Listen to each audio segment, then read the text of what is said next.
Doctoras y doctores, tengan ustedes muy buenas noches. La institución académica Libre se hace presente este año con un diplomado sobre Derecho de Familia y Violencia Familiar con mención en protección legal a la mujer y al menor. Enseguida invitamos al doctor Jaime Guillén, quien nos va a dar las palabras de bienvenida.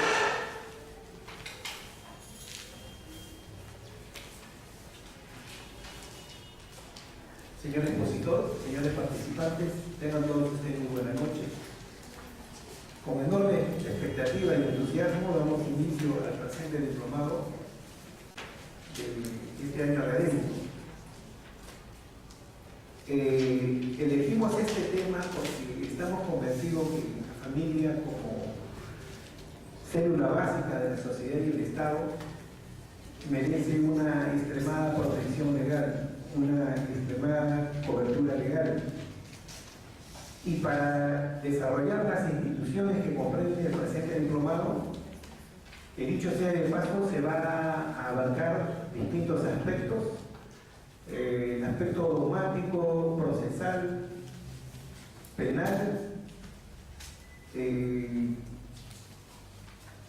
la institución de la violencia familiar van a ser analizados y desarrollados por especialistas en la materia, magistrados, catedráticos universitarios, fiscales, constitucionalistas, profesores investigadores.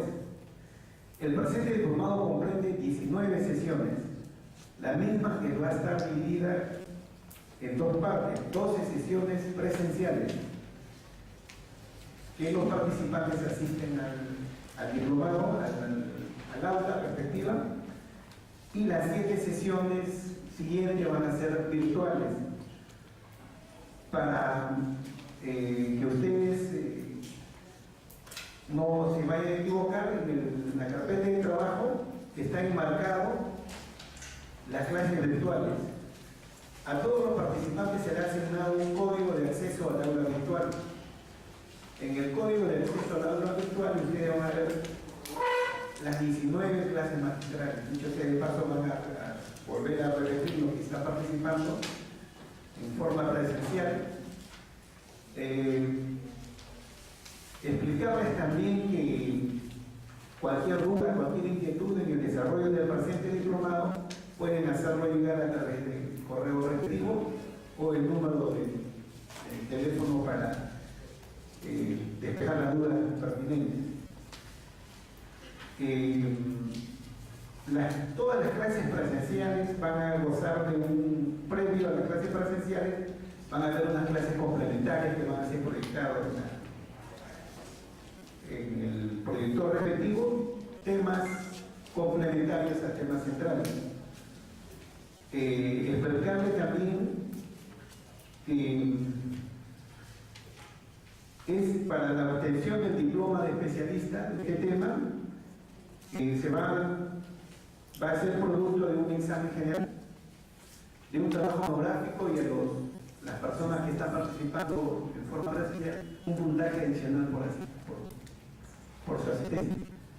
Señores participantes, nuevamente les repito, cualquier duda tienen ahí la forma como comunicarse conmigo. El diplomado va a ser acreditado por el Colegio de Abogados del Callao. Comprende 105 horas académicas y otros detalles más que están comprendidos en la carpeta de trabajo. Desearles la mejor de la suerte en este proyecto académico, en este diplomado que comprende 2 meses, y esperamos pues que todas sus dudas y todos los conocimientos vertidos por los expositores pues que sean de mucha utilidad en el desarrollo de su actividad jurídica diaria, y la mejor de la suerte. Muchas gracias. Continuando con el diplomado en mención, tenemos como primer expositor al doctor Fernando Delgado Alvisuri, que es magíster en Derechos Humanos y Derecho Constitucional, docente universitario, ex asesor en el Tribunal Constitucional, Ministerio de Justicia y Ministerio del Interior, ex asesor del Poder Judicial y Defensoría del Pueblo, Ministerio Público, Ha seguido un curso de posgrado en Derechos Fundamentales en la Universidad Castilla-La Mancha, España, que en esta noche nos va a hablar sobre la constitucionalización, fundamento jurídico y principios del derecho de familia. Recibamos con fuertes aplausos al doctor Fernando Delgado Valdés.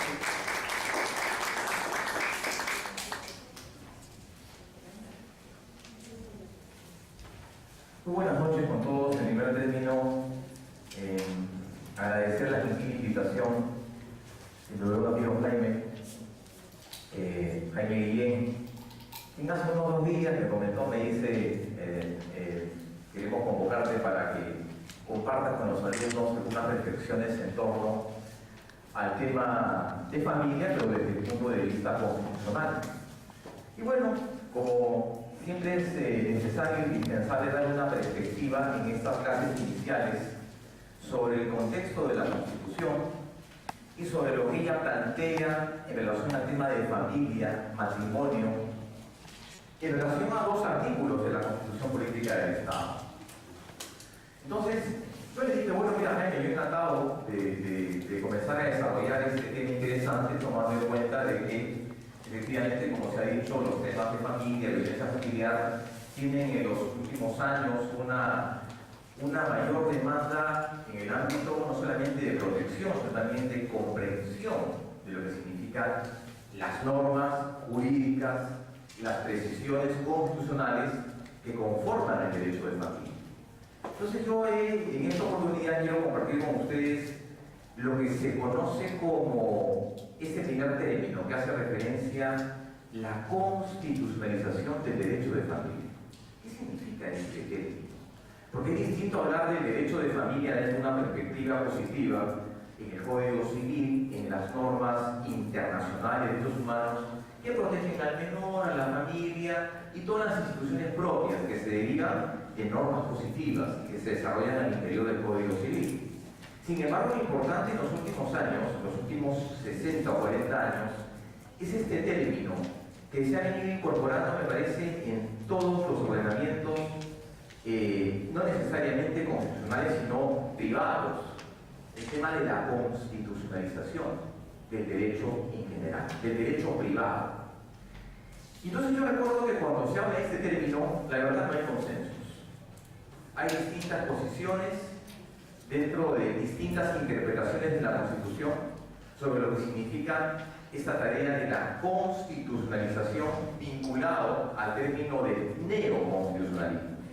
¿Y qué cosa es esta palabra que hace algunos años un profesor de la Universidad de Florencia, Michele Tarugo, le preguntaron qué suscitaba ese término, la constitucionalización del derecho? Y él dijo, va a ser una boda, así como ha iniciado, va a terminar y probablemente tenga sus defensores como tengan también sus detractores. Yo creo que Michele Tarugo se equivocó porque el concepto de la constitucionalización del derecho en el ámbito privado en especial, como decía el profesor Paolo Comanducci, no es otra cosa que la impregnación de la Constitución entendida como un conjunto de valores, la Constitución entendida como un conjunto de paradigmas que permite en su interior la incorporación de este tipo de términos, familia, matrimonio y todas las otras variables que se presentan, que en el fondo son la incorporación de valores jurídicos. El tema de la constitucionalización del derecho de familia, yo creo que debería enfocarse dentro de 3 perspectivas o 3 líneas maestras. La primera de ellas es que cuando hablamos de constitucionalización, dijimos, como dice el profesor Comanducci, la impregnación de la Constitución en todos los ordenamientos. Ningún ordenamiento civil, de naturaleza civil, comercial, arbitral, empresarial, ninguna está exenta, número 1, de una suerte de control constitucional y número 2, de una necesaria interpretación que traiga como consecuencia la mejora, la implementación y la optimización de instituciones, más aún en el tema de familia, cuando estamos frente a términos de naturaleza abierta y no de naturaleza cerrada. Uno de los primeros pasos para entender, uno de los primeros criterios para entender este concepto de el neoconstitucionalismo o la constitucionalización significa que el juez en esta labor debe ser un juez que más que subsuma normas jurídicas, pondere normas jurídicas. ¿De acuerdo? Repito, un juez o un operador de justicia o un abogado o aquella persona que tenga que ver directamente con el planteamiento del problema en el seno de familia, en el seno del matrimonio y las consecuencias jurídicas de los leyes, tenga que ponderar y no subsumir. ¿Qué significa subsumir? La aplicación lógica y automática de un dispositivo legal. ¿De acuerdo? La disposición automática, unívoca de un dispositivo legal. Por ejemplo, en el caso de familia, ¿cuál sería? Ah, perfecto. Veamos, a ver, ¿cuál es una disposición que significaría una subsunción y no una ponderación? Por ejemplo, que los padres tienen que aportar al menor, ¿no?, los alimentos dentro de sus posibilidades. Y para eso hay criterios básicos, ¿no? Hay criterios establecidos para determinar por ingresos y demás. Ahí el juez tiene que aplicar este concepto de manera de subsunción. Pero el juez tiene que ponderar en un Estado constitucional. ¿Qué significa ponderar? Determinar los contenidos de los derechos, valores o prerrogativas que se enfrentan en un conflicto al interior de una institución como es el matrimonio. Un juez pondera. ¿Qué significa ponderar? Sopesar bienes en conflicto, derechos en conflicto o el ejercicio pleno de los derechos de una de las partes en el matrimonio y como consecuencia también en la situación de los hijos. ¿Cuándo el juez pondera entonces? El juez pondera cuando sopesa. ¿Y cuál sería una buena forma de explicar eso? Cuando en la Constitución dice el Estado se habla acerca del interés preferente del menor, ¿no es así? ¿Qué tiene que hacer el juez? No aplicar una norma jurídica, el juez tiene que ponderar. ¿Cuál sería el tratamiento más beneficioso para el menor en una situación de conflicto? ¿Cuál sería entonces cuál sería la salida a un caso difícil en materia de familia? Digo caso difícil. En los casos difíciles en materia de familia, las opciones no siempre son las correctas, sino las materialmente viables. ¿De acuerdo? No hay soluciones correctas, hay también salidas materialmente correctas. Y he traído unos 5 casos para compartir con ustedes, para que vean cómo se ha manejado en los últimos años la jurisprudencia constitucional nacional al respecto del derecho de familia. Entonces, en esta temática, el juez pondera y no subsume. Número 1. Número 2, en esta visión de la constitucionalización del derecho de familia, se debe hacer una sobreinterpretación de las normas en relación a los presupuestos de los derechos fundamentales. ¿Qué significa una sobreinterpretación?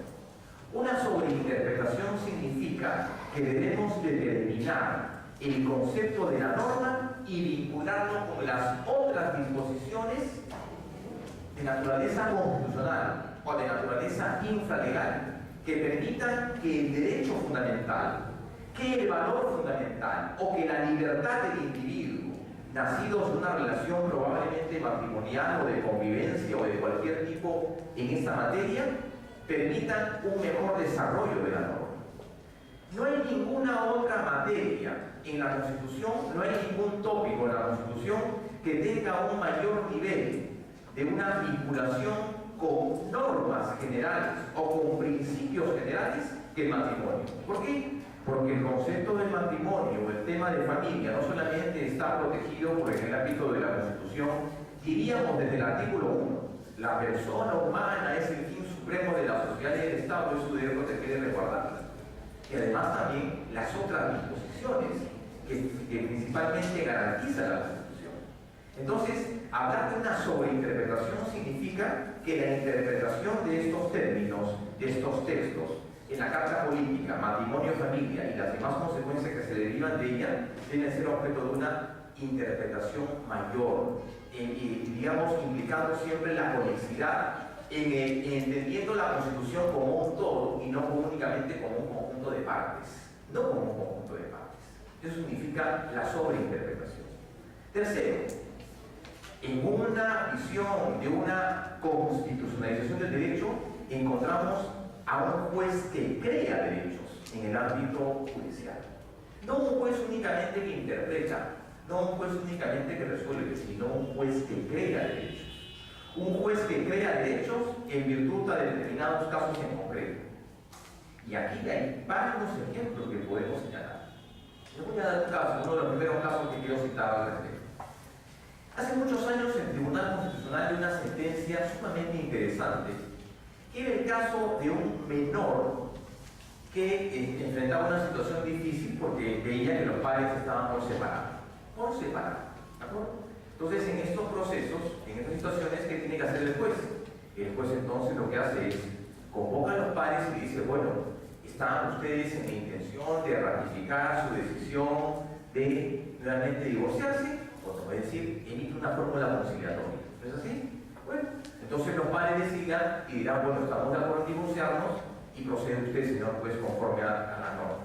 O si no, el juez dirá, bueno, si hay posibilidad de un reencuentro, yo el juez dirá, la verdad, no voy a proceder a esa fórmula de divorcio. Yo no quiero entrar mucho en el tema de trámite porque no es especialidad.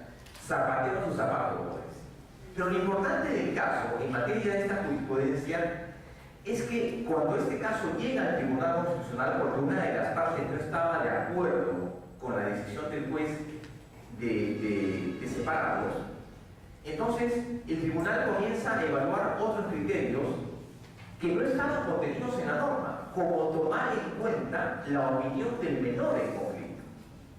¿Sí? Recuerden que a un adolescente se le escucha, a un menor se le interroga. El tribunal dijo, en esa sentencia interesantísima, dijo, el menor también, a pesar de que no tiene titularidad ni mayores prerrogativas en un proceso judicial, que debe tomarse en cuenta de manera complementaria su opinión, el menor también es parte importante en este proceso. Y él, no siendo parte del mismo, tiene un derecho fundamental de vulnerado o amenazado. ¿Y cuál sería? El derecho al proyecto de vida. ¿No es así? Ese niño tiene el derecho al proyecto de vida. Más allá de una mera titularidad o de un pleno ejercicio de ese derecho, el menor tiene el derecho a vivir con su padre y su madre en una situación de una convivencia feliz. Un criterio que recogió el Tribunal Constitucional. El proyecto de vida no solamente es el plan de vida futuro, que significa la realización personal de ese niño, no solamente en el seno de la familia, sino lo que va a significar de acá a unos 20 o 30 años más, que ya estamos forjando unos ciudadanos para el futuro. Hay, por ejemplo, criterio. En un Estado neoconstitucional, el juez no crea derechos fundamentales o crea reglas políticas de alcance general.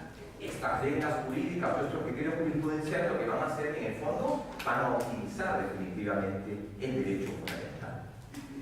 Un tercer elemento de este concepto, la constitucionalización del derecho en el ámbito de familia, es además el concepto que se refiere al hecho de que en un Estado como este siempre se prefieren los principios a las reglas. Hay una preferencia de los principios frente a las reglas.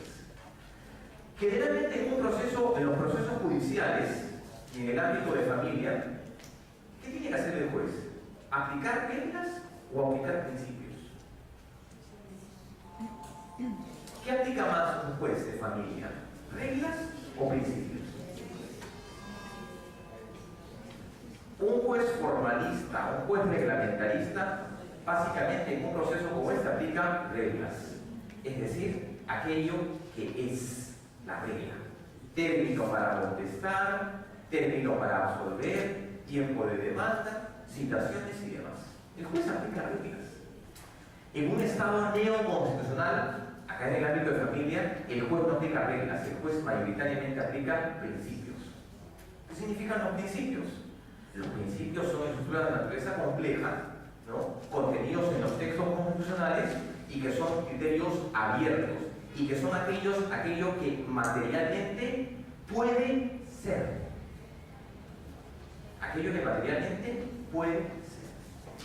Tres pautas que nos van a permitir entonces entender un poco de cómo opera este concepto concepto del Estado neoconstitucional o la constitucionalización del derecho de familia.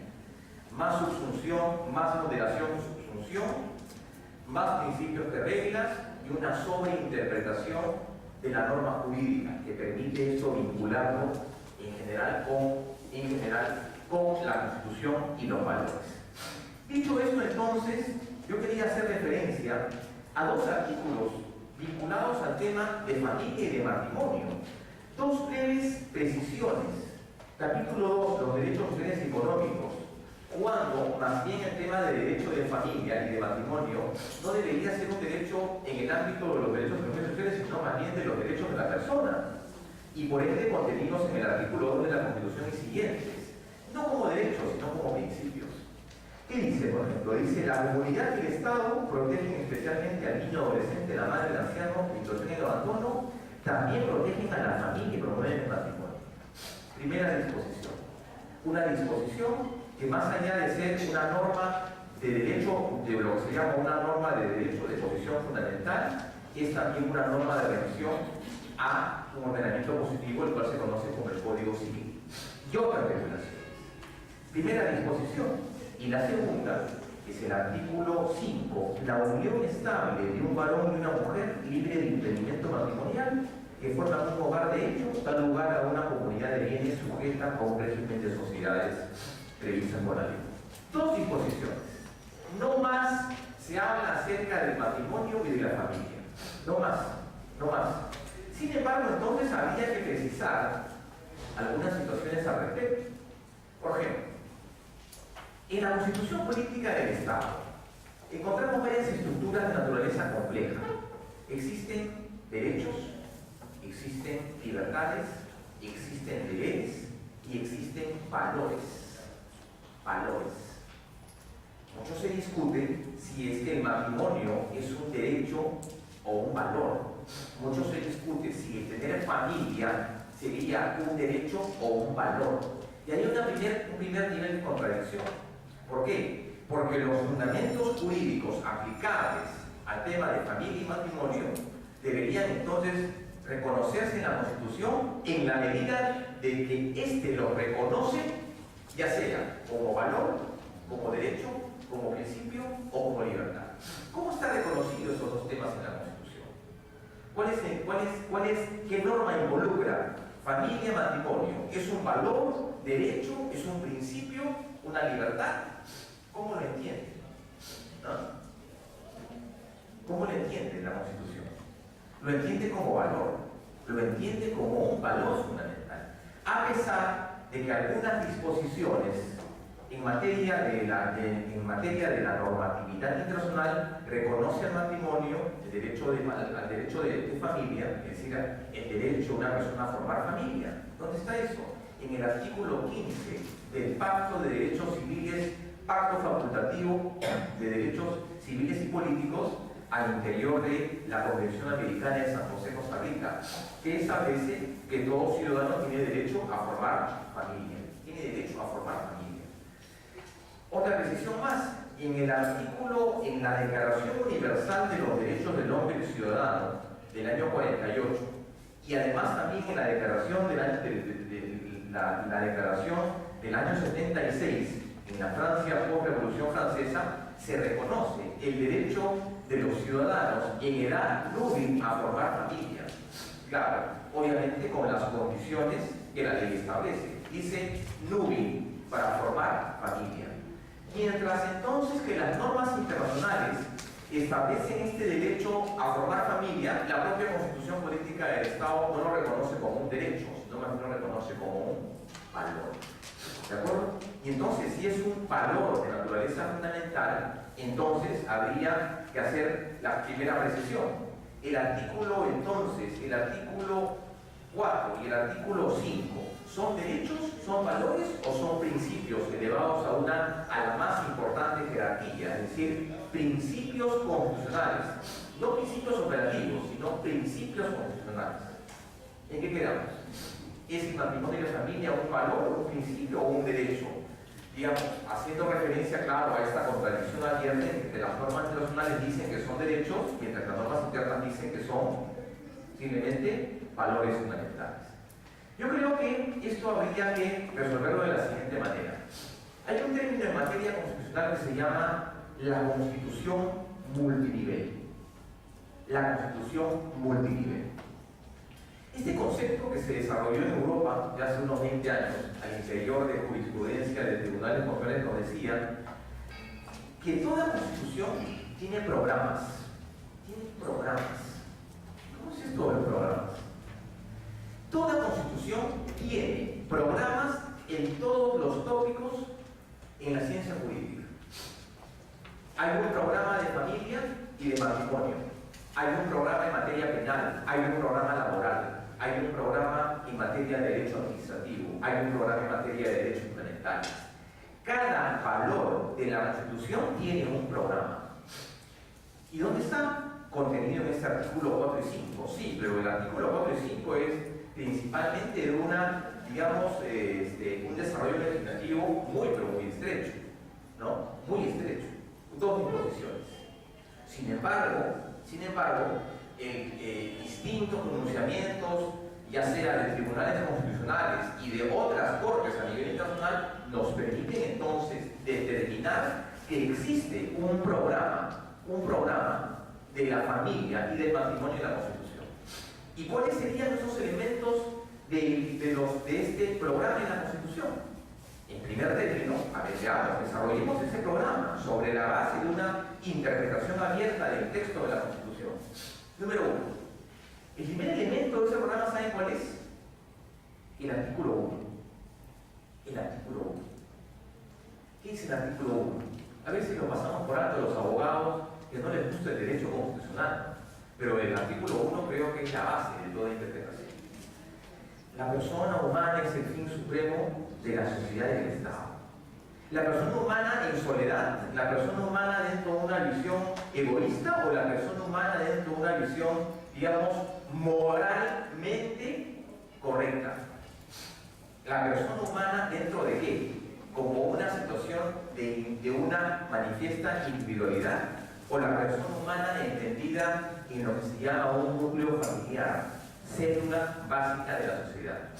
Debería entenderse entonces en ambos conceptos, pero si estamos pretendiendo interpretar las normas a efectos de utilizarlas, diríamos que la finalidad del artículo 1 es que la persona humana dentro de un concepto moralmente correcto. ¿Y cuál sería ese concepto moralmente correcto? Una persona que vive en sociedad, una persona que viva en una comunidad de intereses protegida por la ley y, si algunos quieren, también santificada por Dios, lo que es el matrimonio. O no, una persona que se inserta válidamente en el núcleo de familia. Claro, el concepto de familia ha cambiado y vamos a ver las distintas manifestaciones en la Constitución. Pero el artículo 1 señala principalmente eso. Artículo 1. El segundo punto. ¿Cuál es la principal finalidad de una Constitución más allá de establecer poderes y derechos fundamentales? ¿Cuál es? La principal finalidad de la Constitución.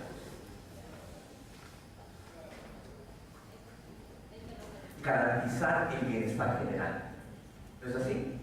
¿Y qué se entiende por bienestar general? Aquella lo que los norteamericanos llamaban el welfare state, ¿no?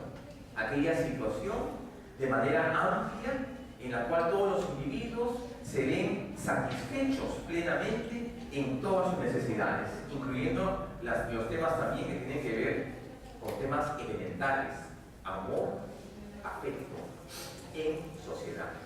Nuevamente la palabra moralmente aceptado, o moralmente sano, si se la palabra. El artículo este tiene que ver con qué? Con el tema de la felicidad, del bienestar general. Recuerden el artículo 44 que dice: la finalidad del Estado, ¿cuál es? Garantizar el bienestar general. Si bien es cierto, la Constitución Política del Estado no reconoce el derecho a la felicidad como un derecho fundamental, cosa que sí hacen otros ordenamientos que tienen una mayor regulación en el ámbito de familia, como la Constitución colombiana o como la Constitución argentina, que reconocen el derecho a ser feliz.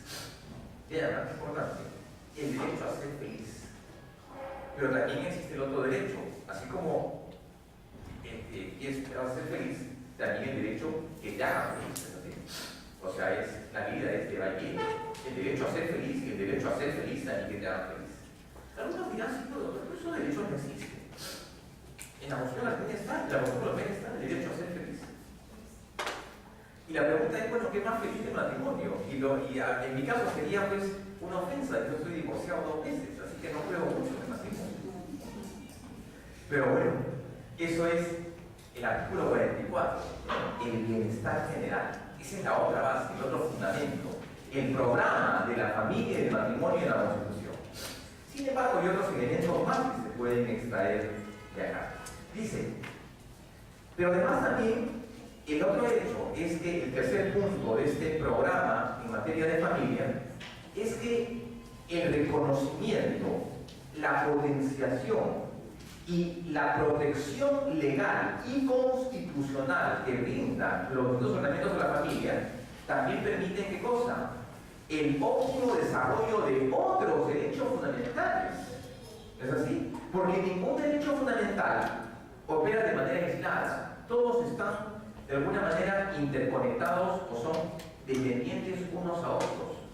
Por ejemplo, el derecho de familia permite el surgimiento de otro tipo de derechos. Uno de ellos, el derecho a la identidad. ¿Es así? El matrimonio en su pauta, en la dimensión de generación. ¿De dónde nace el derecho de identidad? No solamente en la denominación de nombre de pila, prenombre y demás, o el tema de lo que se llama el plexo de personalidad jurídica, nacionalidad, orientación sexual y identidad. La identidad también viene de qué? De un tema de filiación.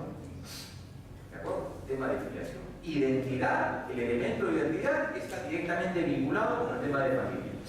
No como derecho, sino como principio. ¿De acuerdo? Como no derecho, sino como principio. Otro, por ejemplo, ¿cuál otro más? Salud, educación. Bienestar general del niño. Cuando el código dice el Estado tiene un tratamiento preferente del niño, del anciano, ¿acaso los padres no deben, de común acuerdo, el sostenimiento de quién? ¿De menor? Ambos cónyuges no se merecen, aparte de un elemento de fidelidad y aparte también de asistencia mutua. ¿Qué estamos hablando? Estamos hablando que eso compromete salud, educación, vivienda y demás otros derechos fundamentales.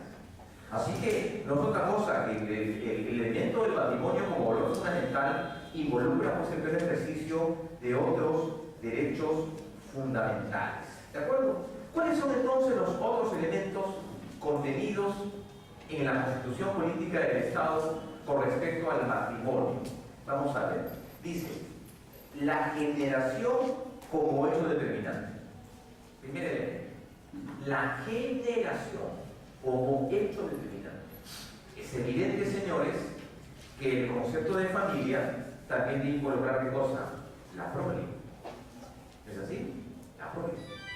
No significa entonces que quienes no tienen hijos no gozan de protección constitucional. No. Me refiero que la sola vigencia, el reconocimiento y la adecuada protección del matrimonio establece ¿qué cosa? Número 1. La generación, el elemento en un régimen de generación como hecho determinante. ¿Qué significa esto? Aparte de el establecimiento de deberes y obligaciones que nacen de esta unión, amparada por ley y protegida por la ley. ¿De acuerdo? Primer elemento importante, el elemento de la generación. Una relación matrimonial genera determinadas obligaciones no solamente entre cónyuges, sino también entre los hijos que son parte de este matrimonio. Por ejemplo, a referencia de eso, el artículo 9.9, ¿de acuerdo? 9.9 de la Convención de los Derechos del Niño, por ejemplo, dice que esto además establece 2 cosas. Que el niño tiene derecho a vivir, número 1, en un ambiente socialmente estable. Socialmente estable, pero no solamente para el niño, sino también para quién, para las partes, papá y mamá. Este concepto de estabilidad tiene que ver con qué? Número 1, por el hecho de sentirse también parte de la familia. Y número 2, digamos, no solamente socialmente estable, sino también, además, digamos, socialmente aceptado, el elemento de la generación en el texto de la Constitución nos habla de dos elementos: estabilidad y aceptación. ¿De acuerdo? Estabilidad y aceptación. ¿De acuerdo? Primer elemento, tema de la regeneración, estabilidad y aceptación. Pero además también existe un deber, segundo punto, un deber del Estado en relación al matrimonio, pero frente al llamado desamparo. Es decir, aquellas situaciones que afectan el seno familiar y que en virtud de ello el constituyente ha considerado algunas premisas para asistir al matrimonio. ¿Cuáles son estas? Por ejemplo, ¿qué pasa si hay una situación de desamparo? Para eso se crean en materia de derecho de familia una serie de instituciones, ¿no? Como por ejemplo el Consejo de Familia, ¿no es así? Cuando hay ese trato preferente al niño, ¿no? Independientemente cuando hay una violencia familiar en el hogar, ¿quién interviene? El Ministerio Público, ¿no? Las normas en el ámbito del niño adolescente, de violencia familiar, son normas perfecto de derecho público. Las normas de violencia familiar son elementos, claro, que se mueven en el ámbito privado, pero principalmente tienen un desarrollo en el ámbito público. ¿Quién participa ahí? El Estado. ¿De acuerdo? El Estado. O sea, no es un tema privado, es un tema de naturaleza pública. Involucra ¿qué cosa? La salud mental y aparte los valores que en ella se desprenden por parte de la interpretación de la Constitución. Otro caso, por ejemplo, el deber de protección ante el desamparo, que tiene que ver con ¿qué? Alimentos. ¿Qué pasa si uno de los padres no puede cubrir los alimentos? O uno de los padres simplemente omite el deber familiar. ¿Qué cosa hay? Una medida judicial, ¿no es así? Una medida judicial. ¿Qué pasa si los niños están en permanente abandono? ¿Quién acude ahí? No son los familiares. ¿Quién es? El Estado. El segundo elemento es garantizar o establecer normas que combatan una situación de desamparo, disolución, desprotección, que menuen o que reduzcan ostensiblemente el pleno ejercicio de los derechos fundamentales, no solamente de los padres, sino también de los niños en conflicto. Otro tema que tiene que ver, es la convivencia y las distintas uniones. Acá es un tema complicado, porque se dice, este artículo que hemos hecho referencia cita únicamente al matrimonio, nada más, al matrimonio. Pero no hace referencia a las otras formas. ¿A cuáles otras formas? Las llamadas uniones de hecho, ¿no? En la sierra se conoce como el seminacurio, ¿no? ¿Es así? Estuvimos hace algunas semanas atrás asistiendo a un debate interesante sobre también la posibilidad de esta unión civil, que pretendía obviamente equiparar con una unión matrimonial, pero que lamentablemente, y una opinión personal, este proyecto no prosperó. Sin embargo, ahora se está planteando la incorporación de otra propuesta que se llama la unión solidaria. Probablemente tengamos tiempo para conversar acerca de ello, que me parece que no vulnera el concepto del matrimonio o no lo equipara, sino simplemente que estaría un tratamiento especial para personas que deciden simplemente juntarse, no por un tema de atracción, por un tema de mantener una relación amical o sentimental, sino simplemente que deciden vivir juntos, sin tener, digamos, un vínculo amoroso, ¿no es así? Nos parece mucho más adecuado ese concepto. Entonces, ahí, por ejemplo, cuando habla acerca de este tema de convivencia, les digo hace un rato que las normas constitucionales tienen que ser objeto de flexibilización, y en el tema de familia con mayor razón. Porque todas las normas que están en la Constitución deben ser interpretadas conforme a principios y valores, orientados al artículo 1 de la Constitución y el artículo 44. Entonces, ¿cuál sería la fórmula? El matrimonio es una fórmula cerrada. La unión de hombre y mujer, de acuerdo al texto de la Constitución, hombre y mujer, sin impedimento legal, con la finalidad de crear un régimen de bienes y además también promoviendo el tema del orden social. Pero la Constitución en ningún momento no te dice en ningún momento que de los otros tipos de situaciones, como se les dijo hace un rato, las uniones de hecho, que también deberían gozar de protección, y como lo hacen efectivamente. ¿Qué hace la Constitución Política del Estado? Frente a la falta de una disposición que tiene que hacer, debe por lo menos permitir que las normas en materia de derecho de familia y las normas incluidas en esta legislación específica tengan por lo menos una mayor amplitud. ¿Acaso no es cierto que muchas disposiciones del régimen de familia no son aplicables a este régimen especial? ¿Sí o no? Repito, las normas contenidas en el Código Civil de Familia, únicamente el matrimonio, ¿no son aplicables a otros regímenes especiales? Recuerdo mucho esos términos que decían, ahora antes se hablaba de hijos espurios, ¿ahora cómo se habla? Hijos extramatrimoniales, los cuales tienen los mismos derechos de los hijos nacidos en el matrimonio. Una conquista interesantísima. Las disposiciones aplicables al matrimonio también son aplicables a otro tipo de regímenes especiales. Por ejemplo, otro caso, la adopción. La adopción, ¿acaso no es otra forma de la creación de familia? Y por tanto debe tener una protección efectivamente mayor. La adopción significa la configuración de una familia en términos especiales. No es, digamos, la familia normal o la familia nuclear, pero la adopción se enmarca en este tercer ítem, ¿no? O sea, no dejar el desamparo. Cuando dos personas, simplemente por cuestiones personales, no pueden tener hijos, entonces ¿qué tienen que hacer? Adoptan. La adopción es una forma entonces de esta colocación. Es evidente que las normas en la Constitución lo que han hecho ha sido ensanchar el concepto de matrimonio. ¿De acuerdo? Han hecho ensanchar. Y esto entonces ha permitido a que algunos estudiosos o que algunos planteen, digamos, propuestas como la que señalamos hace un rato, el tema de la unión civil, porque dice que mientras que el matrimonio es cerrado, hombre y mujer, la familia no. Ojo con esto. Mientras que el matrimonio es cerrado, hombre y mujer, en la familia, el derecho de familia no. Puedes tener una familia de dos, puedes tener una familia de primos, una familia de hermanos, una familia solamente de padres, posiblemente un régimen familiar que no necesariamente significa matrimonio. Por eso se dice entonces, por eso se han permitido la incorporación de estas fórmulas, que lo que pretendían hacer era equiparar uniones, estas uniones de hecho, estas uniones civiles, entre comillas, equiparándolo al nivel del matrimonio. Cosa que hubiera requerido una modificación del texto de la Constitución y además iba en contra, entiendo yo, de todos los presupuestos de familia y de matrimonio que ciertamente la Constitución quería privilegiar.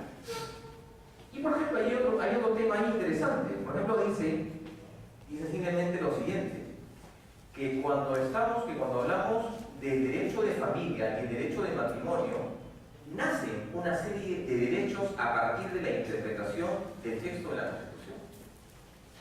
Vean, o sea, los derechos no solamente, una vez que sean positivizados en la Carta Política, se quedan ahí.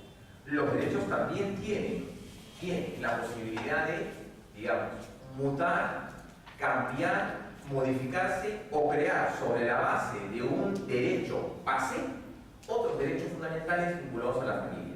¿Cuáles serían estos tres derechos? Número uno, el primer derecho es el derecho a fundar familia. Primer derecho que nace de este artículo 4 y del artículo 5 de la Constitución. El derecho a fundar familia. Acá entonces estamos frente a un problema, porque la Constitución no lo reconoce como derecho.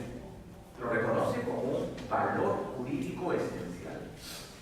Sin embargo, ya lo habíamos señalado, el artículo 5.1 de la Convención Americana del Protocolo Facultativo San José, Costa Rica, número 1, la Declaración Universal de los Derechos del Ciudadano 48, 1948, la Declaración del Hombre posterior a la Revolución Francesa, reconocen el derecho a esto, el derecho a fundar familia, ¿de acuerdo? Fundar familias en las distintas modalidades. Ya no estamos hablando de familia hombre-mujer. Ojo, cuando hablamos de ese primer derecho, no hablamos de fundar familia hombre-mujer. Acá es un concepto abierto en la Constitución. Y de ahí coincidimos con el doctor Cesarego cuando dice que efectivamente el derecho fundamental subyacente al artículo 4 y al artículo 5 es el derecho a fundar familia, como concepto abierto. No dice un matrimonio, dice el derecho a fundar familia, ¿de acuerdo? Que no necesariamente es hombre y mujer legalmente casados o que asuman determinados compromisos. Derecho a fundar familia.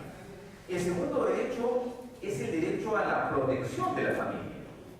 Segundo derecho, el derecho a la protección. ¿Qué significa la protección? Lo que ya hemos dicho hace un rato.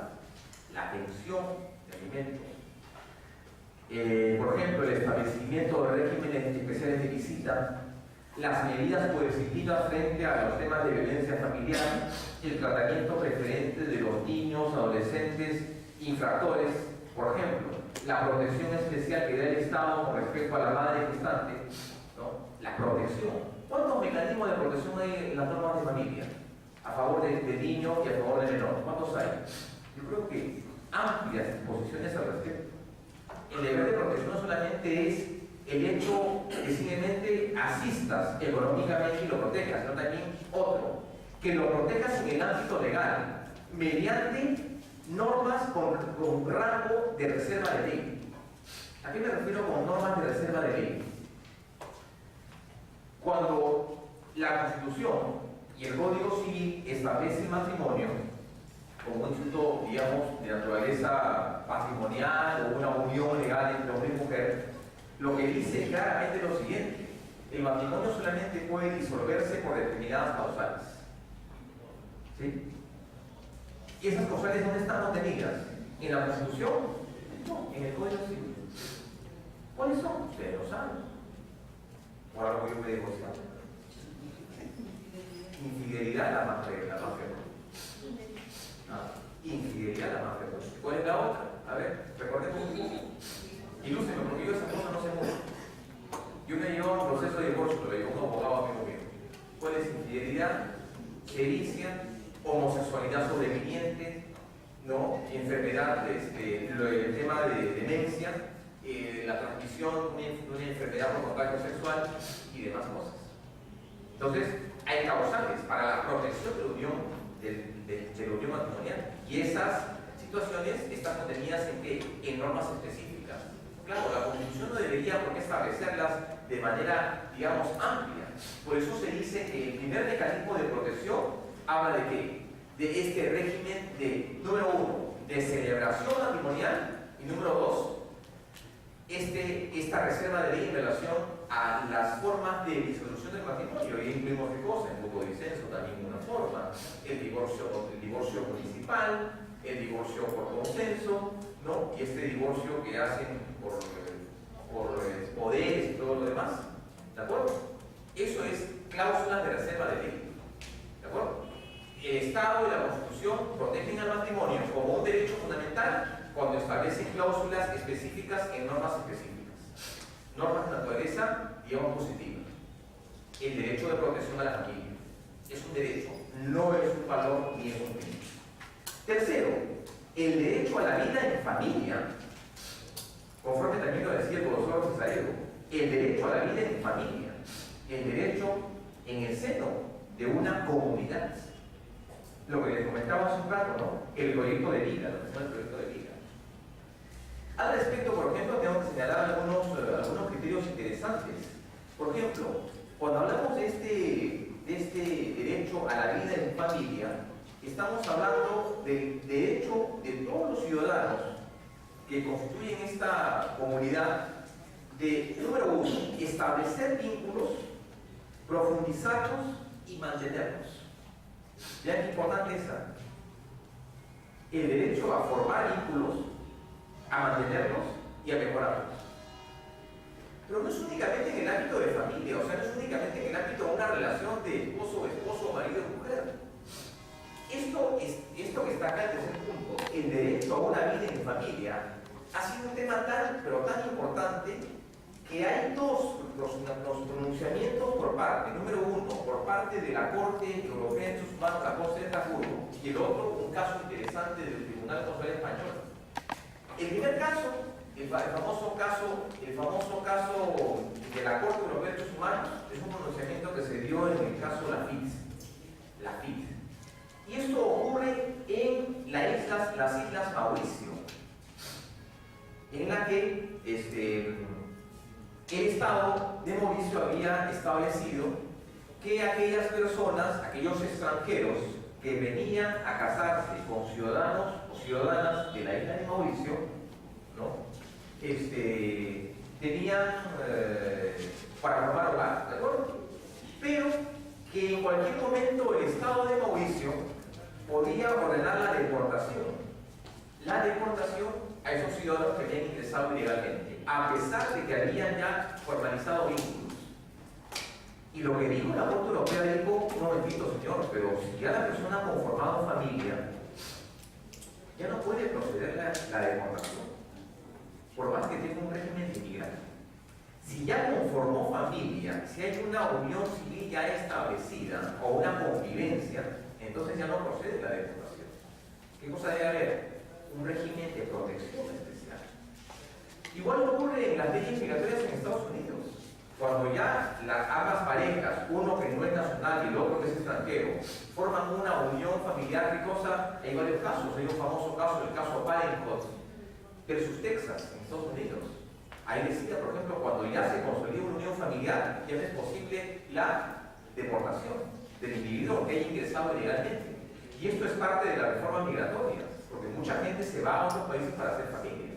¿Es así? Entonces, el ámbito de protección, uno. Y el otro es el caso del Tribunal Español, que en reiterados pronunciamientos ha dicho, por ejemplo, que existe un derecho fundamental, repito, que existe un derecho fundamental, al menos en jurisprudencia, para que aquellas personas privadas de la libertad tengan la posibilidad de mantener vínculos familiares, no solamente con los hijos, sino también con su cónyuge. Y también, ¿por qué no? Digamos, el Estado está en la obligación de implementar políticas que permitan a aquella persona privada de libertad para mantener esa unión familiar, ese vínculo.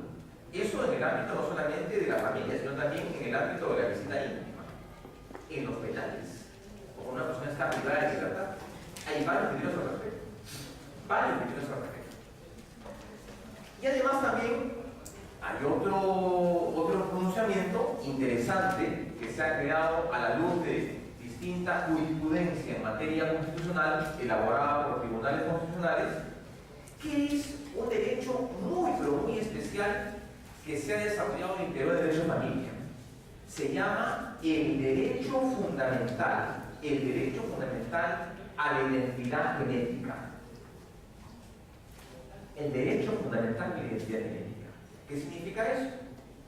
Ocurre mucho en Europa y también en Estados Unidos y probablemente se lleve a cabo acá, no podríamos negarlo. Estas personas que simplemente por el tema de imposibilidad física quieren tener familia, pero lamentablemente no pueden. ¿Qué cosa hacen? Entonces simplemente proporcionan el espermatozoide y entonces buscan una madre sustituta, pero el óvulo no es de la esposa, ¿de acuerdo? El óvulo no es de la esposa, sino de quién es, de otra persona, ¿de acuerdo? Y ese óvulo entonces se fecunda con el espermatozoide del esposo y se inserta no dentro del esposo, sino en una tercera persona. Entonces la pregunta es, se hacía mucho en España y en Europa, bueno, ¿y quién es el padre? ¿Quién es la madre? ¿No? Es más, algunos decían de que ya no debería hablarse digamos, de cliente de alquiler, sino en Europa decían mucho, debería hablarse más bien de pene de alquiler. ¿No? ¿Quién es el padre? ¿Quién es la madre? Esos derechos ya han sido objeto de reconocimiento por parte de tribunales en Europa. Se llama el derecho a la identidad genética. Así que un poco resumiendo esta primera parte, habría entonces que señalar lo siguiente. Cuando hablamos del programa de familia y matrimonio de la Constitución, tenemos 3 puntos. ¿Cuáles serán estos? Número 1, la generación como hecho determinante. Número 2, el deber de protección. Y número 3, la existencia de otras figuras. Llámese los matrimonios irregulares, los matrimonios, los uniones de hecho y demás en la Constitución. 3 puntos. Pero esto a su vez a partir de la lectura del artículo 4 y el artículo 5, crea 3 derechos. ¿Cuáles son estos derechos? Número 1, derecho a fundar familia. Número 2, derecho a la protección familiar. Y número 3, derecho a la vida en familia. 3 derechos que se crean a partir de la lectura de este artículo 4 y 5 de la Constitución. Yo sobre esa base, y para que vean ustedes esta labor de impregnación, o lo que vimos al principio, el tema de la constitucionalización del derecho de familia, hemos traído algunos casos para discutir, para que vean ustedes cuáles son los criterios en materia de derecho de familia, en derecho de temas de menor, en materia de estos valores fundamentales de la sociedad, no solamente en el ámbito del tribunal peruano, del TC peruano, sino también hemos traído acá experiencias de derecho comparado, que nos permitan un poco entender cuáles son las variables y cuáles son los criterios que se han venido manejando.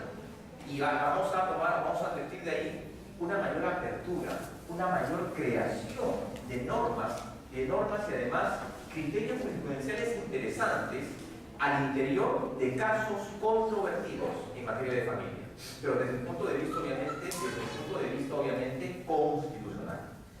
Hay algunos que están acá he traído unos 4 o 5, y hay otros que simplemente no están porque no los he podido accesar, pero yo con gusto se los puedo alcanzar vía un correo electrónico.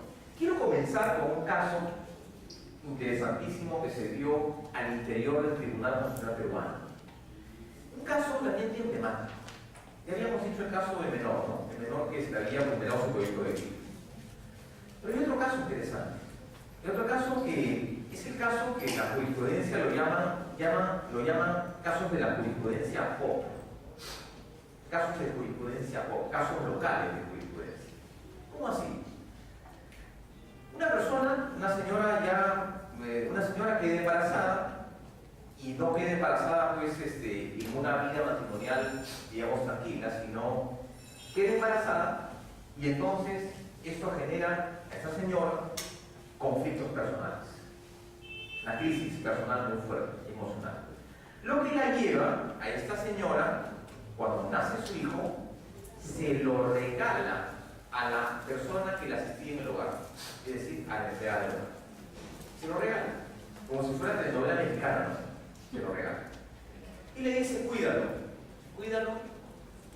y yo me voy a ir. La señora se va al extranjero y bueno, no regresa, y regresa pues después de casi unos 15, 20 años. Cuando regresa, ya con la culpa, con la carga de la culpa, dice, bueno, lo que quiero hacer es recuperar a mi hijo. Ya estoy mucho mejor, y económicamente soy mucho mejor, ¿no? Entonces ya estoy, digamos, sobrepuesta, y entonces quiero recuperar a mi hijo. Contrata los servicios de un abogado, investigador, y al final da con su hijo. Y habla con la señora, que la señora también había progresado, esta empleada del hogar había progresado, y entonces le había dado a este niño los cuidados de madre. ¿No es así? Le había dado una carrera profesional, el chico ya tendría 24 o 23 años.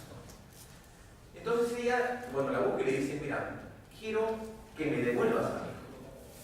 Tipo de novela mexicana. Devuélveme a mi hijo. Entonces le dice, bueno, ¿sabes qué? Ya no es tu hijo, ahora es mi hijo.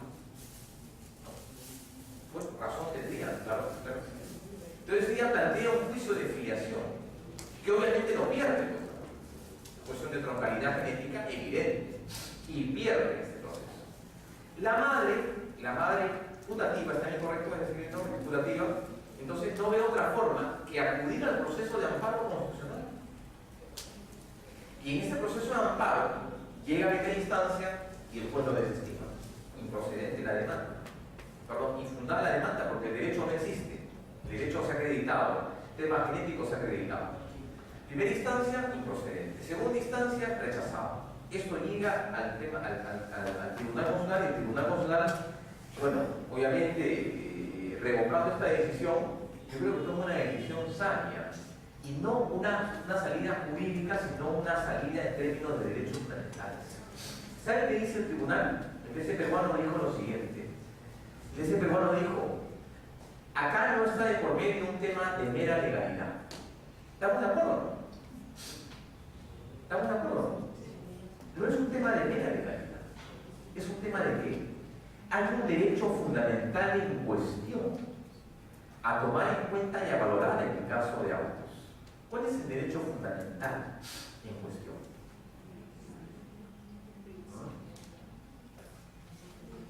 ¿Saben cuál consideró el tribunal el derecho fundamental en cuestión, a pesar de que este no estaba contenido en la Carta Política? El derecho al amor.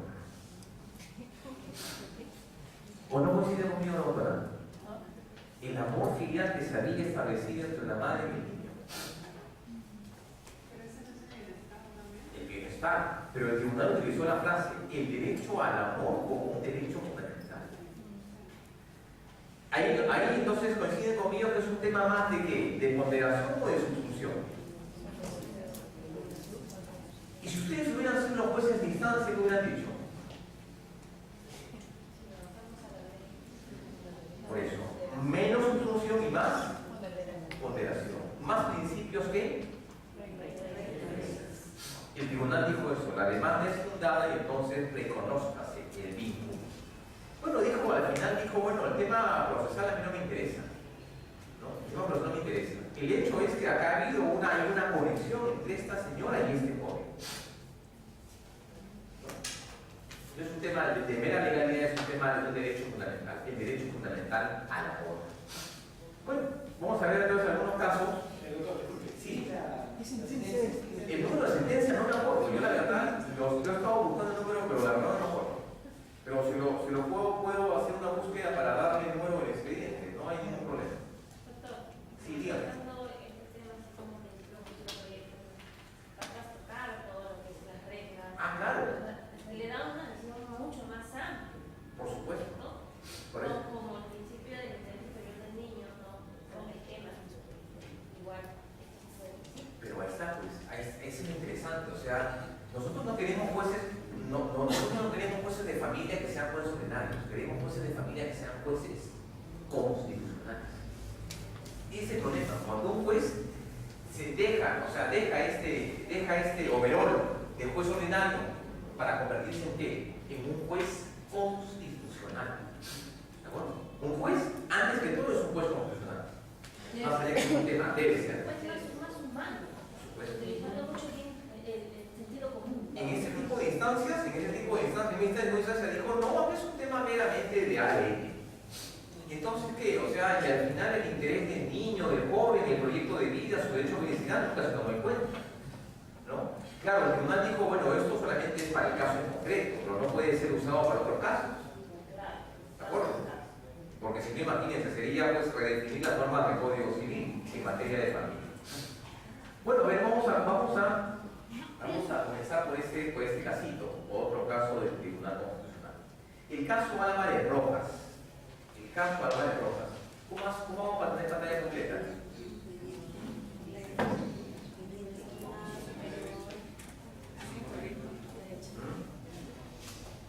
¿Qué número de expediente? Este de acá, el anterior, señora doctora, yo le ofrezco a lanzar el número. Pantalla completa, por favor.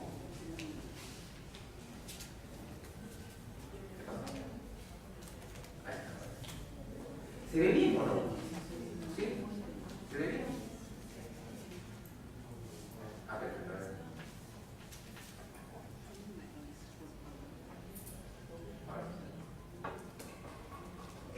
Este es uno de los primeros casos interesantes en materia del derecho del ius conubi. ¿Saben lo que es el ius conubi? El derecho a la privacidad, al derecho a la cohabitación en un entorno de privacidad e intimidad. El derecho del ius conubi. Y eso solamente sería, bueno, claro que sí, de familia, ¿no? De un matrimonio. Los antecedentes eran los siguientes, señores. El señor José Antonio Álvarez Rojas era un efectivo de la Policía Nacional del Perú que prestaba servicios, voy a simplemente pasar y comentar algunos datos relevantes, que prestaba servicios en el área policial, ¿no? en el departamento de Ancash. Agregando y siguiendo con la historia, este señor, este policía, es llamado a la ciudad de Lima y en inspectoría le notifica su pase de la situación de actividad a la situación de retiro. por supuestamente haber incurrido en una conducta que era en contra del honor y la buena reputación policial. ¿De acuerdo? Algo que reconocía la norma policial. Bueno, esa fue la razón por la que lo dan de baja. ¿De acuerdo? Ya que están los datos y quieran ampliar el concepto, aquí está. Dispuso su pase de retiro violando el principio de nefis. Bueno, el tema de nefis ahora por ahora no nos interesa. Bueno, pero entonces el señor cuando va a Lima, cuando viene a Lima, dice, bueno, aquí está, pero bueno, ¿cuál es la razón? La razón es que la razón por la cual te hemos dado de baja es que tú no has pedido autorización para casarte. Y en la policía se requiere autorización para casarse, siempre y cuando uno contraiga matrimonio con una persona extranjera. ¿De acuerdo? No con una persona del mismo compatriota. Entonces él dice, me parece injusto. La verdad me parece injusto esta decisión. Bueno, siguiendo con el expediente, comienza a ver más del expediente, los actuados del expediente, y entonces advierte de que la razón por la cual lo habían dado de baja era porque había una esquela, una nota informativa que decía que él era una persona de conducta homosexual. Y la razón, bueno, y el señor su objetivo decía, ¿pero por qué? Fluye del expediente que un compañero suyo entró en alguna oportunidad al internet y revisó la ficha de datos de la esposa de este señor Álvarez Rojas y se dio con la sorpresa, ¿de acuerdo? Y se dio con la sorpresa de que, a ver, estamos un momentito, y se dio con la sorpresa de que la esposa de este señor no era ella, sino era él. A ver, la voy a decir. Que no era él, sino era ella. ¿Qué había pasado? Había ocurrido que la esposa tenía un nombre que le hacía, aquí está, puede ver. Dice, ¿quién para tal efecto asumió la identidad de Kelly Miguel Rojas Minchola? ¿De acuerdo? ¿Y cómo se llamaba? Osvaldo Miguel Rojas Minchola. O sea, en otras palabras, este efectivo de la policía se había casado con un hombre. Y entonces su superior le dijo, casado con hombre, maricón. Pero no se dieron cuenta de eso, que tenía un problema de hermafroditismo. Aquí está, forma parte, ¿no? Y al señor entonces lo dan de baja por eso. Y lo más absurdo del caso es que cuando eso llega al Poder Judicial, el Poder Judicial dice, bueno, pero si la norma policial establece eso, que si es homosexual, entonces de lo que está bien votado. La pregunta es entonces, bueno, si es homosexual o no le gustan las chicas o los chicos, o no sé, es un tema íntimo, ¿no es así? A esto, el jefe de este señor, de este efectivo de la policía, le dijo, oye, pero ¿cómo tú has cohabitado con tu esposa y tienes más de 10 años de casado y nunca te diste cuenta que era hombre? Entonces, la pregunta es, ¿y a ti qué te importa? ¿Nunca te diste que era hombre o que tenía los dos sexos? De ahí es que nace acá, en la jurisprudencia, el concepto del derecho del ius conubi, el derecho a la privacidad y la identidad, de que tenga que ver lo secreto, lo privado, lo íntimo y lo oculto en una relación. Aquí está. Y este caso es interesante porque la primera vez que hace referencia a esto, ¿no? Al ius conubi como un derecho fundamental. Aquí está la sentencia que hicimos hace un rato, la sentencia de Carlos Pinecourt versus Texas, acá, de la Suprema Corte Norteamericana. Entonces, ese es el tema, el ius conubi como antecedente del derecho de familia. Lo que hagas en tu ámbito interno, lo que hagas en tu alcoba es un tema privado. Primera sentencia en la cual el tribunal desarrolla el concepto nuevamente de ius conubi. ¿De acuerdo? Les voy a dejar la sentencia para que ustedes la vean. No sin antes preguntarle algún comentario al respecto. Al final la sentencia es fundada, ¿no? El señor se lo reincorpora definitivamente al servicio activo, a la Policía Nacional. Pero se desarrolla el concepto del ius conubi, el derecho de cohabitación en el ámbito de un matrimonio. ¿Algún comentario con respecto al caso? ¿Está bien votado? ¿Está bien que lo hayan incorporado o no? está bien incorporado.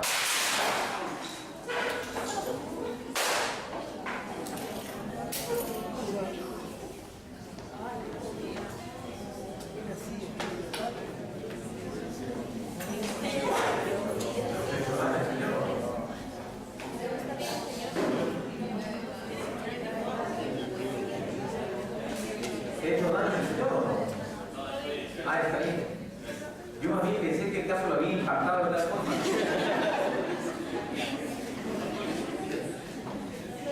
Sí. Perdón, claro, aparte de un tema de discriminación o por una cuestión de orientación sexual, también es un tema que no ha protegido, no ha ponderado bien el derecho al ius connubiis, el derecho de cohabitación.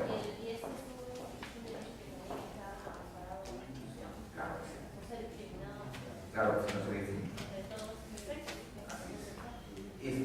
Si este caso lo ha sorprendido mi estimado amigo al punto de que ha perdido el equilibrio, ¿cómo se ve esto de acá? Ampliado, por favor. Este es otro caso, de verdad, caso interesante, un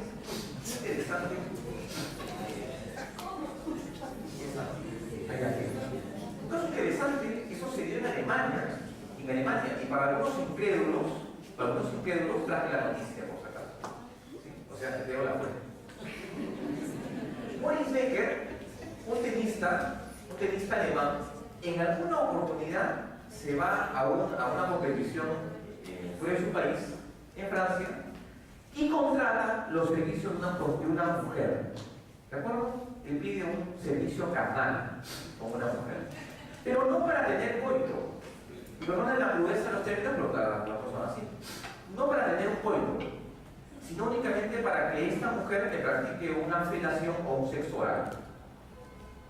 Le pagan y bueno, se va pues al momento de los hechos, y cuando ya se da en términos médicos y jurídicos la erección y la emitio, entonces ¿qué ocurre?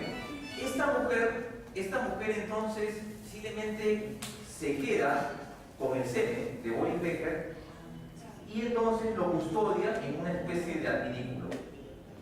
Posterior a ello, ella con el semen de Boris Becker se concibe. ¿De acuerdo? Ya que está anotado. Ella misma, pues, sin conocimiento de la otra parte. Por eso aquí está anotado. ¿Bien? Está anotado. Si es que alguno quiere ahondar en esto, y aquí está, todavía traje también la persona, yo después sacó de internet, por si acaso. Entonces, aquí está, y esta hija de Boris Becker. Este caso, entonces cuando pasan los 9 meses, la señora demanda a Boris Becker en su domicilio en Alemania y dice, lo estoy demandando por paternidad. Y quiero además una pensión alimenticia de 10.000 euros. Porque el hombre tenía dinero. Y sin decirle nada, entonces lo demanda. Y le dice, aparte quiero que lleve tu apellido. Este caso llega ante, en primer lugar, se resuelve en instancias del tribunal del Poder Judicial en Alemania. Y el Poder Judicial de Alemania dice un momentito que hay varias variables. Tema de edificación, de matrimonio. El señor Boris Becker aparte tenía una esposa. ¿Qué cosa dijo entonces? Este caso llega hasta la instancia del tribunal consular alemán. El tribunal alemán dice lo siguiente: acá no estamos frente a un tema de familia. Acá no es un tema, por un lado dice, reconoce el tribunal alemán como un pedido de Boris Becker que efectivamente es su hijo. Pero cuestiona el tribunal alemán el hecho de que haya tenido el hijo como consecuencia de un acto sexual pagado. Y además el hecho de que él no sabía nada después de 9 meses. Sin embargo, la corte, el tribunal alemán dice, hay un tema de filiación, es su hijo, o sea, un tema de mera legalidad. Pero ¿qué más dice posteriormente? Posteriormente dice, un momentito, pero eso tiene que ver, si es un tema de mera legalidad, entonces reconoce también el apellido. No, porque no se ha creado un entorno de familia. El tribunal alemán dice, como ha habido acá un tema tematístico, mercantil, metal, un trato, digamos, de ese tipo, entonces ahí no hay un tema de de familia, no hay valor, no hay amor. Habrá cumplido otra cosa, pero no hay amor. Vean, el tribunal alemán al final le reconoce una pensión de alimentación a la niña, ¿no? Pero no le reconoce y dice, Boris Becker está en la potestad de darle su apellido. Si no quiere, no se lo da, pero sí le reconoce una pensión. Quienes quieran montar el caso, ahí está, por si acaso. Ahí está. Ángela Yermakova se llamaba, ¿de acuerdo? Y Ángela, un caso raro. Sí, bueno, entonces, es más, es un artículo que decía, hay un artículo que decía en internet, dice, tu semen no es tuyo. Claro, cuando ya salió pues, del cuerpo del señor Becker, ya no era suyo. ¿No? Opiniones al respecto, algún comentario. ¿Algún comentario?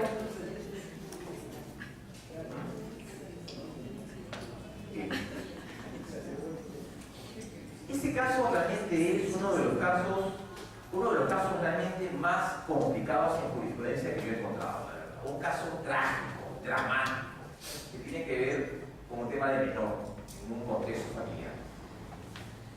Aunque a primera vista no parece pues, tener digamos, visos de ser un caso conflictivo en materia de derechos fundamentales, pero van a ver que sí lo tiene. Aquí está. Vamos a ver el encabezado, que es este de acá. Está también el número de casos. Ahí está. Este es de la Corte Colombiana. Expediente T65087, menor tal, sala civil de Antioquia, y llega al Tribunal Constitucional de la Corte Colombiana. El menor era un niño. Aquí está. Era un niño. Están los hechos, ¿no? Los hechos. Aquí está. Un niño que vivía en la ciudad de Bogotá, y en la ciudad de Bogotá, en las laderas de Bogotá, una zona pobre. Y este matrimonio tenía dos niños. Un niño me parece que tenía 4 años, que un buen día retozaba por las laderas de los cerros y es atacado por un perro. Y el perro lo ataca y le cercena el miembro viril. Pero como ya no hay posibilidad de insertárselo, entonces los padres de extrema pobreza lo llevan al niño a la posta médica. Y en la posta médica le dicen, bueno señor, la verdad no es posible hacer nada con respecto al pene, digamos, cercenado, porque ya no es posible. Yo le sugiero a mí que lo lleve a un hospital en Bogotá para que le haga un tratamiento médico. Los padres, bueno, en la desesperación, lo llevan al niño al hospital, y el hospital le dice, señor, no hay otra opción que simplemente convertir esa cavidad en lo que antes era un pene en una vagina y hacer una serie de operaciones. Al final, los padres autorizan por una serie de conocimientos y aparte por urgencia. No había otra forma de salvar la vida a este niño. Entonces lo convierten básicamente en una mujer. Le dice para darle efecto que el niño proporciona hormonas y demás cosas, ¿no? Hormonas. Le da un tratamiento hormonal agresivo. Y bueno, vive así hasta que los padres se separan y ella se va a vivir con una tía. Y entonces, la niña, ya una mujercita, va a la universidad, acaba el colegio y va a la universidad, y en la universidad le piden, señor, señorita, para su matrícula se requiere su partida de nacimiento. Va a la municipalidad de Antioquia y le dice, ve y dice, ¿qué? ¿Soy hombre? No salí. Y esto entonces crea todo un caso. A partir de esto, que evalúa primero el contexto de familia, ¿no? Lo que se llama la regeneración, o sea, el tema de la regeneración, de adecuación sexual de un niño en el entorno de familia. Al final, la Corte Colombiana dice que la demanda es fundada y ordena una indemnización muy fuerte a la niña o al niño. Se dieron después 4 casos iguales en Bogotá, como este. Pero la pregunta es entonces, ¿no había otra forma de salvar la vida, no? ¿Qué es eso? No, yo creo que si al final le tenían que hacer la operación que hubiera pene, podría haber sido la vaginal, pero no quitarle la masculinidad, porque el que está sabiendo que era un hombre en un accidente, pero que de todas maneras es un hombre, porque lo que han hecho es un cambio total de identidad sin que el niño participe afectó pues seriamente su entorno familiar, ¿no? El proyecto de vida. Y esa sentencia, que la verdad es bastante amplia, vean ustedes, retomando la historia, hacen toda una valoración del tipo emocional de familia, por ejemplo. Doctor, Sí. esa situación que dice la doctora también lo trasladaría. O sea, de cualquiera de las dos formas va a haber una repercusión emocional, va a trastornar su identidad. Es un tema complicado, ¿no? Y ahí está toda la reseña del caso, primera instancia, segunda instancia, se refiere ante la Corte Colombiana, ¿no? Es el caso la sentencia 47795. Pero una pregunta también. Sí. Lo que pasa es que ahí está tocando dos temas, porque el tema del niño que nació de un ser de la niña aparte, era el tema de lo hermafrodita. Sí. También es un poco complejo, porque tiene que ver, no sé hasta qué punto era hermafrodita o era transexual. Y era hermafrodita. Y era hermafrodita. Claro. Pero lo relevante en ese caso era el derecho del uso del mismo, el Sí. derecho de la combinación. ¿De acuerdo? De la combinación. Bueno, también se los dejo para que quieren en algún momento discutir lo demás.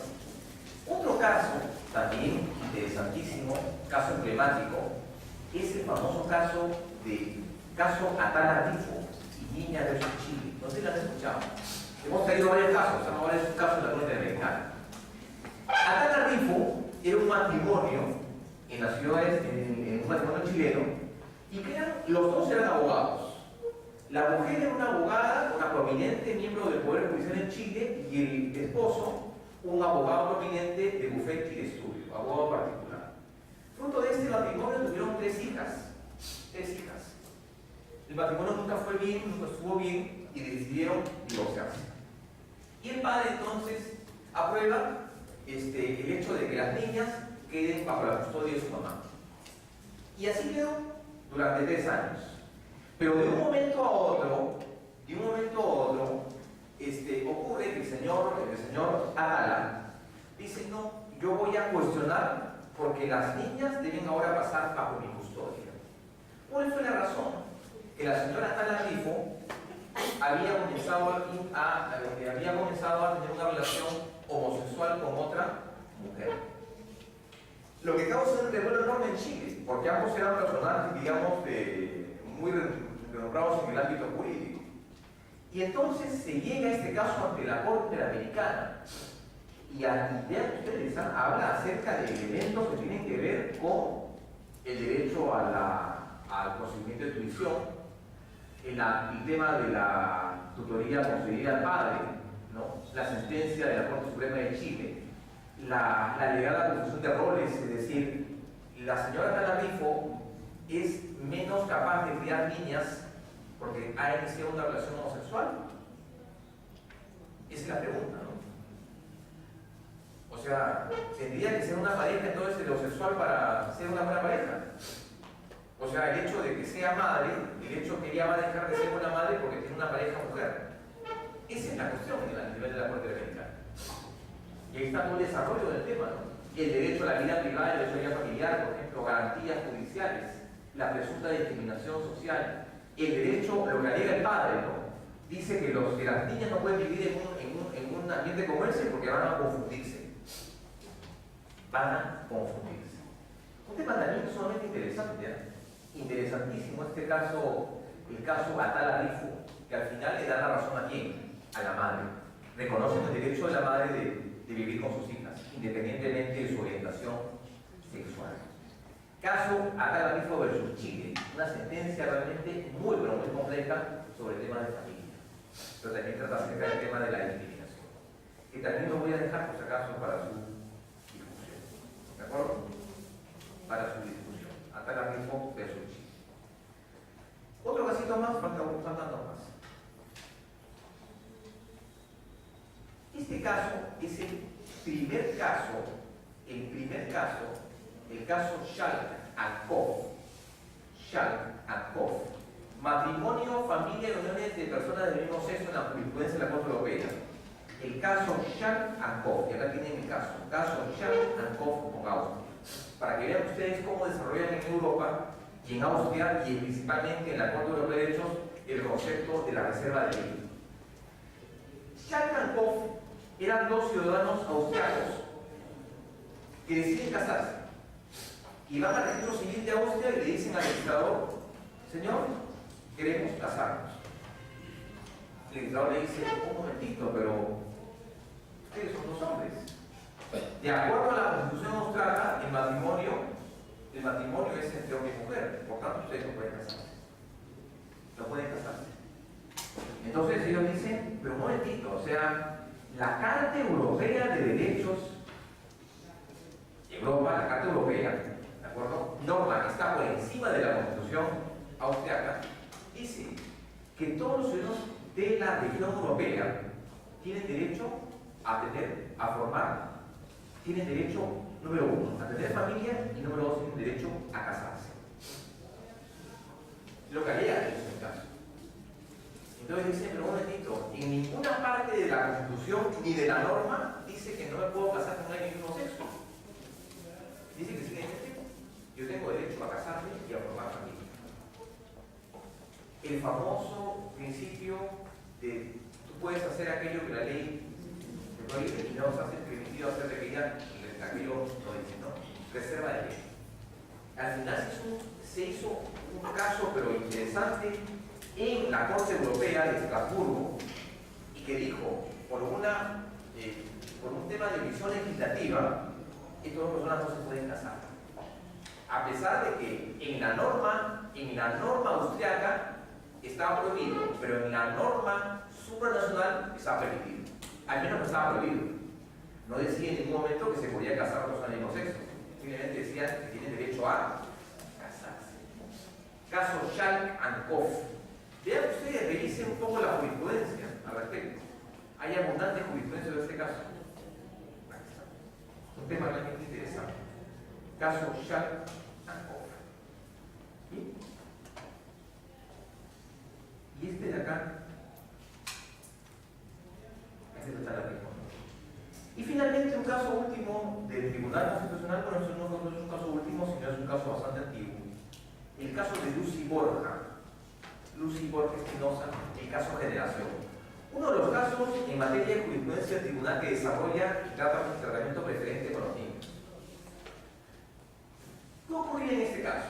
Lucy Borja era una señora que administraba un hogar para niños en situación de abandono, en un mercado acá por, ¿cómo se llama este mercado? Por Piñonare. Entonces ella simplemente los tenía bajo su custodia, les daba apoyo, les daba albergue, hijo y comida. Pero un momento a otro, y ustedes se acuerdan el caso porque en ese incidente, no sé si se acuerdan que entra y se involucra el periodista Beto Ortiz, ¿no? El caso es que Lucy Borja recibe apoyo del extranjero y se muda a la Magdalena del Mar. ¿Dónde? En la avenida Salaverry, en la zona más residencial de Salaverry. Y entonces ahí hace su albergue. Entonces en el albergue, los niños que eran chicos problemas comienzan a salir en las noches. Se escapaban, salían en las noches y hacían pues tremendo problema. Entonces los vecinos plantean un amparo para pedir que se le revoque la licencia, o sea que le clausure este centro, este albergue de menores y que sea llevado a un área, digamos, distinta, no residencial. Ahí entonces el tribunal desarrolla el concepto del interés preferente del niño, es decir, la interpretación amplia y abierta del artículo 4, el trato preferente. ¿Ya está? La sentencia esta, que al final se declara fundada. La sentencia se declara fundada, ahí está, fundada la demanda y en consecuencia que se permita el desarrollo, ahí está. La comunidad del Estado protege especialmente al niño, al adolescente, la madre de la situación de abandono, recordando el artículo 192 y 95 de la Ley de Municipalidades y el artículo de la Constitución. Esa es una de las primeras sentencias en la cual el Tribunal Constitucional desarrolla el concepto de el interés preferente del niño en la jurisprudencia constitucional. Y le dice, acá no es un tema de Lucy Borja que tenga que poner orden, sino es un tema de la municipalidad y por último de la policía. ¿Sí? Yo por si acaso estoy dejando estos 4 casos acá, si alguno lo quiere tener o digamos analizar para su discusión. Bien señores, yo les agradezco mucho, la verdad para mí ha sido un gusto, creo que estaban que me iba a divertir tanto en esta clase. decidí hacer un poquito más difícil para mí porque yo no soy un especialista en familia, mi educación es más profesional que otra cosa. Y la jurisprudencia es mi motivación. No soy de familia, así que yo espero haber colaborado un poco a cambiar un poco la dogmática, la óptica en enfrentar esos problemas, ¿no? La visión constitucional siempre es importante y necesaria en esos casos que nos diplomamos de un tipo para, digamos, ampliar los horizontes. Así que, bueno, dicho eso, no me queda más que agradecer a la invitación de Jaime Guillén y de Liverpool por la oportunidad de romper los fuegos en este evento y agradecerles a ustedes la paciencia y principalmente su presencia el día de hoy. Gracias.